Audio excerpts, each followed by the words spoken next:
Evening or afternoon to everybody. Hi, and welcome to OP Digital Blueprint. As you can see, I'm rather colder than Red. I've got 3 layers on. He's wearing a t-shirt. It must be nice and warm where he is. Well, unfortunately, Collins is working today and Gina Lever is rather busy. So it's just the two of us, and we worked out that was George Benson. Without further ado, over to Red. I'm sure he's got something to tell us. I always got something to tell you, and I'm going to stick with what I said and went over on my live today, which was seeing our CEO twice over the weekend on OMinnows, and also he popped in on Sunday, didn't he, to see our beloved brother, Marty DeGarmo. He was there as well. And I went over a few things today, and thank you very much, Gabrielle Moore, for giving me the notes from that. Really helped me, saves me trawling through the videos to write my own notes. But there was some, in my opinion anyway, there was some little nuggets in there that we should really focus on that I thought were very important. On the start off at the end, really, with what he said was, and that was to hang on in there. I thought that was quite prolific. I thought it was good for him to say, because he said, hang on in there. We are only going to succeed bringing you good stuff. Why do I feel that that is quite an important sentence, and why am I bringing it to the table here? Really, I thought it was a nod of appreciation to all of us. I think for those that have been engaged on the journey of OnPassive for however long you've been engaged with it, I really felt it was a bit of a what's the word I'm looking for? An appreciation of the people who have stuck in with OnPassive to say, just hang on in there, guys. I've got this. You won't be disappointed, and everything's going to be all right. Now, obviously, that was at the end of what he had to say, but he certainly brought to the table a good insight of what's been going on behind the scenes. Obviously, no names were named, no accusations or anything like that were told. But one thing was for sure, and that is he's been basically fighting a lot of fronts as far as OnPassive is concerned. And mainly, this is all due to what we are trying to achieve, what the whole business model is all about, what OnPassive is designed to do for humanity and obviously the individuals who are using the products and services. And he was making no bones about the amount of pressure and people trying to derail what he's been doing. And this is from multiple sources, it's from multiple fronts, not one individual or one company. But one thing was sure for what he was saying, and that was the wealthy like to keep hold of their wealth. It goes to a very small proportion of the world. The very, very wealthy like to keep their mitts on their money. They don't like their gravy trains to be derailed. They like to the status quo as it is. They control, have the power, they make the decisions, all because they have that money behind them. You only have to look anywhere in the world, in any country in the world, and you can instantly recognize the powerful, wealthy people within that country, whichever country you're from.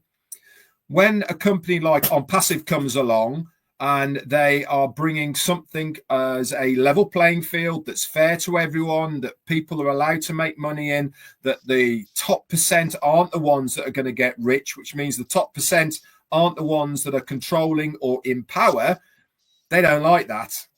And this is what basically our CEO was saying on Marty's birthday webinar, that he's been getting an awful lot of people pushing against him, whether that be founders or whether it be individuals or whether it be governments or other businesses.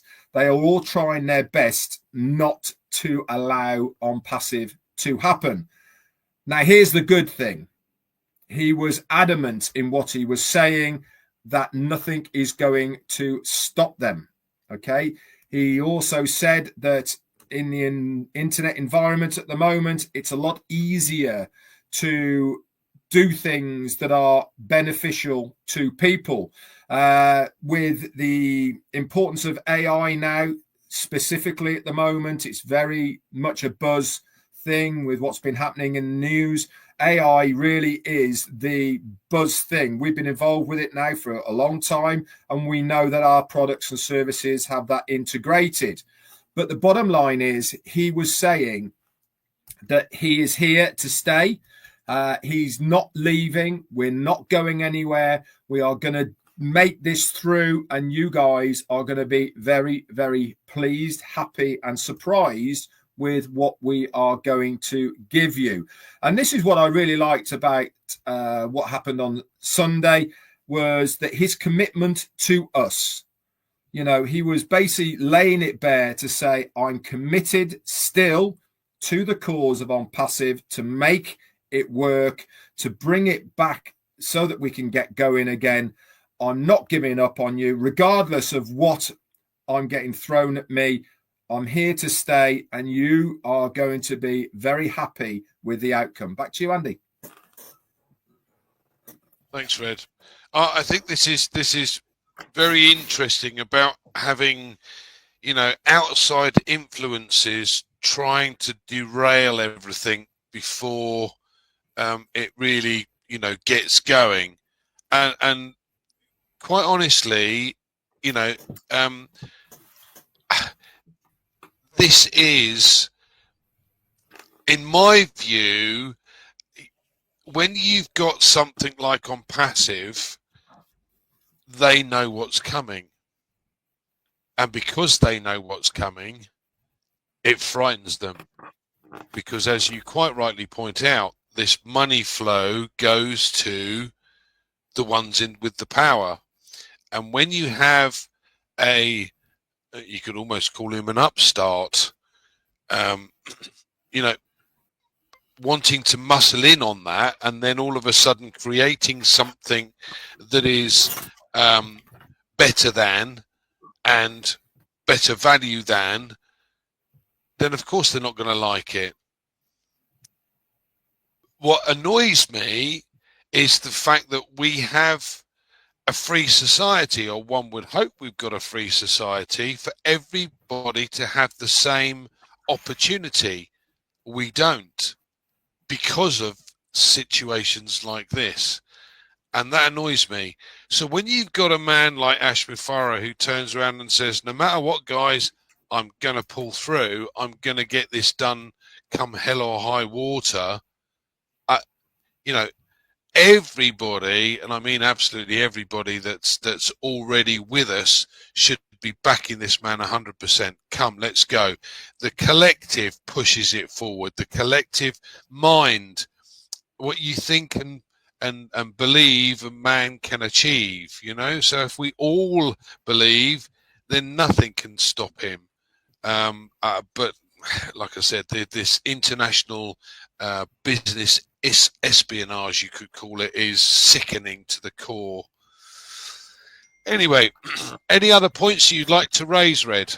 Yeah, absolutely. I mean, normally in business circles, there's normally two scenarios that always happen with startups or new businesses, especially within the internet space.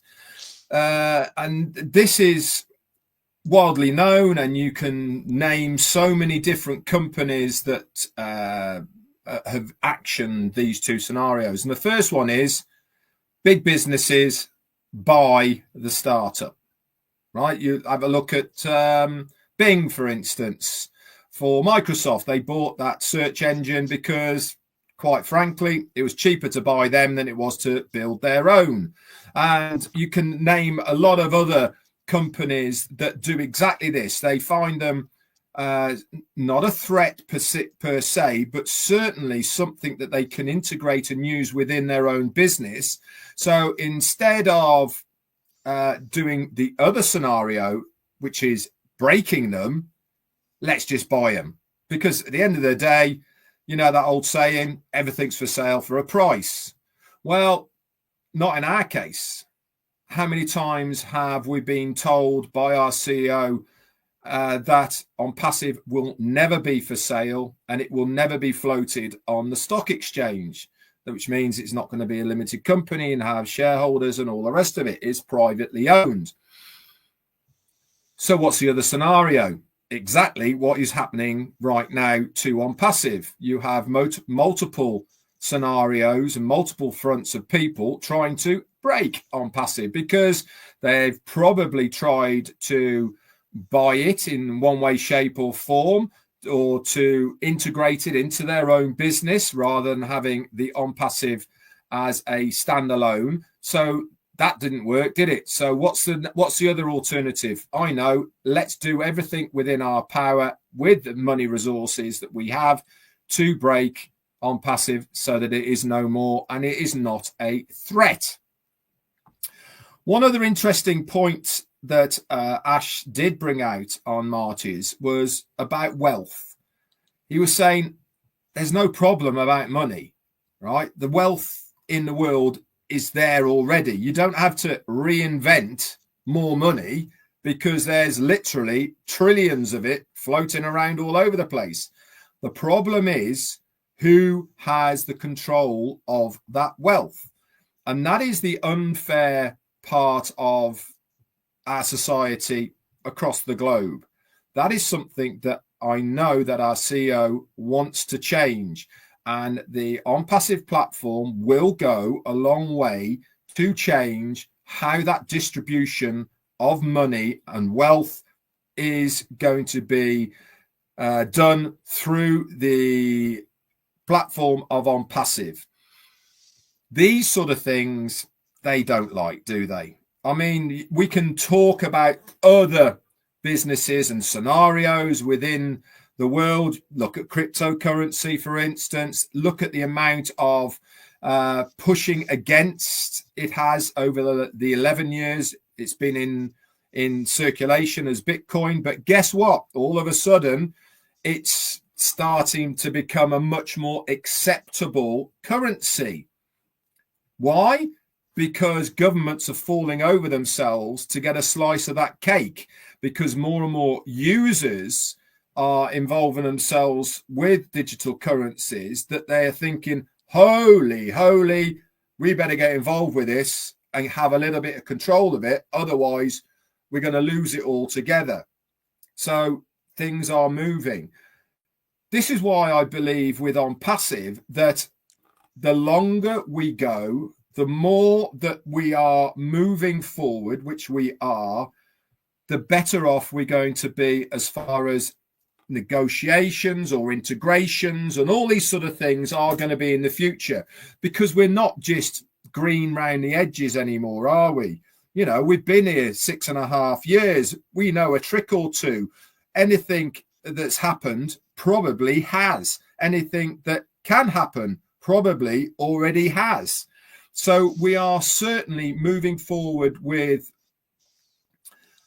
a sense of knowledge, certainly a sense of power, because we know we're onto a good thing here.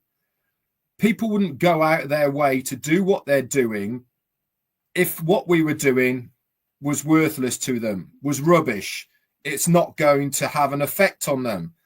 They're doing it because they feel that it's a threat. Plain and simple. They want their gravy train to carry on. They don't like the apple cart being spilt, and they will do everything within their power to try and stop it. We know we've got a good thing going here with OnPassive. Our CEO certainly knows we've got a good thing going, because it's the only logical explanation to what is happening to him and the company from all walks of areas. So it stands to reason that the threat is because of what we are and what is going to be happening. Back to you, Andy. Thanks, Red. I think Ash has already mentioned the fact that, you know, you could eradicate homelessness and hunger with 45 billion. Now, Elon Musk has got what 400 and something. 250 or 400 and something billion. Warren 430, Buffett, I think, billion now, I think. and there are people in the background with trillions that never want to come forward. The system has been put in Rothschilds? What's the place. matter with you? Sorry, say again. The Rothschilds? No, I can't believe it. Yeah, well, yeah, exactly. There are several families that are have changed the system over the years, and people have started to wake up to it, which is good. But those in control, as you quite rightly pointed out, don't like what's going on and will do everything in their power to stop this. The truth has to come out at some point. So annoying, but we're privileged to be in this position, and we're privileged to be part of this journey with Ash, especially because it is a private company. There are no shareholders. It's not something he will ever sell. The idea and organization of the original company, excuse me, was in order to be able to help others. Exactly that, to help others, and to make sure that everyone has a level playing field. And I'm happy to wait a little longer if that's the case, because look, guys, this is the best thing I've seen since sliced bread. Yes, there are other companies bringing out other platforms, but at the end of the day, if you've got one single sign-on with 50 odd products underneath, all value for money, we know where they're going to go. So on that note, we're still here. Please note, Red does his lives on a regular basis. When what dates are they? Or they're about 4 o'clock Monday UK through time, Friday. Monday Friday. through Friday, which is 11 a.m. for Eastern Standard Time at the moment, and 4 p.m. for us here in the UK. Okay, cool. And obviously we also have Heroes on a Sunday, so please join us on a Sunday. If you were on Sunday, you would have seen it was Marty's birthday, and there was great celebration, so that was good. Any final comment, Red, before we leave?